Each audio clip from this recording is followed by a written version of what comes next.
given what I've already said, this kid, in my theory, is missing the ability to think or to have an idea. And it's not like what we normally think when a teacher is standing in front of the room and says, you probably had this said to you when you were growing up. Come on, use your brain, think, put on your thinking caps. This is what teachers typically said to people in my generation, right? But it's not that. It's that he can't even recognize a thought. And indeed, he can't form a thought. And he can't put into action something that forms because of something that comes into his senses, because his brain doesn't have any network with which to do that. So what are we going to do? What are you going to do with a kid like that? So what you're going to do is be the most subtle, advanced, unique, precise micro neurosurgeon. Your intervention is going to have to be active on the dendritic level. That sounds fancy. No nuclear bomb chemical dropped to a kid's system is going to affect this kid's abilities.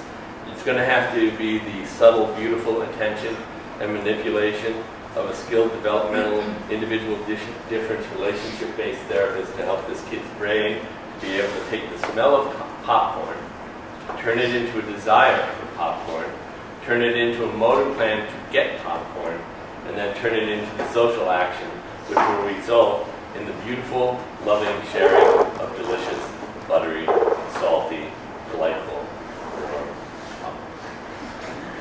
So how do you do this? I propose that you do this by helping the child have some notion that what he's having is a sensory experience on which he could have another thing which he has formed in his head, a thought.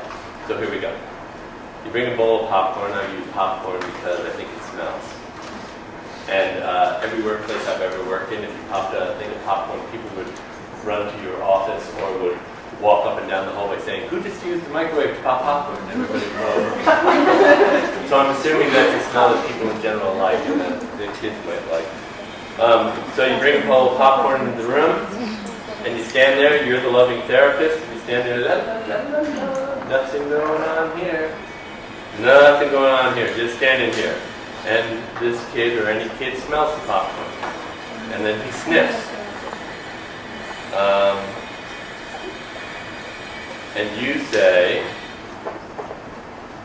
"Hey, you smell some popcorn." And then you just stand there.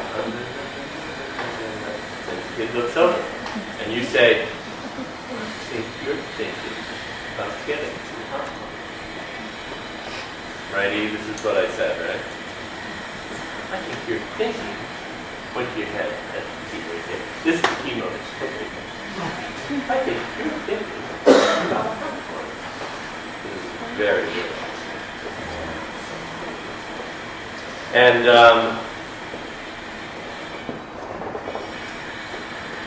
you're going to say to this kid, "Oh, you smell the popcorn. You're thinking about popcorn. You'd like to get some popcorn. I see you're thinking about popcorn. Come get some popcorn." And I know that sounds ludicrously simplistic. And trust me, Jackie, I know it is. Trust me, I know it is. I'm really only using this as an example to say this is where we've got to start with kids who come in so brutalized by what has happened in the world. And by the way, I picked smell because it goes right to its own projection site, right? It isn't mediated by other brain structures. So smell goes right in there, right to your reptilian brain. And it grabs a hold of that amygdala. And remember Stanley saying, affect is your friend. It grabs a hold of the amygdala, and your amygdala says, yummy. And that's our friend, right? We want desire to be a part of this. So eventually we want a kid to be able to say to himself, "Oh, what I had was a thought. What I just felt was a desire. I'm actually going to get together a plan and act on my desire, and it might bring me some pleasure. And at the very least, it'll bring me some popcorn." And you're trying to bring to the child the feeling that there's a thought in his head that he might be able to act on, and that's the work.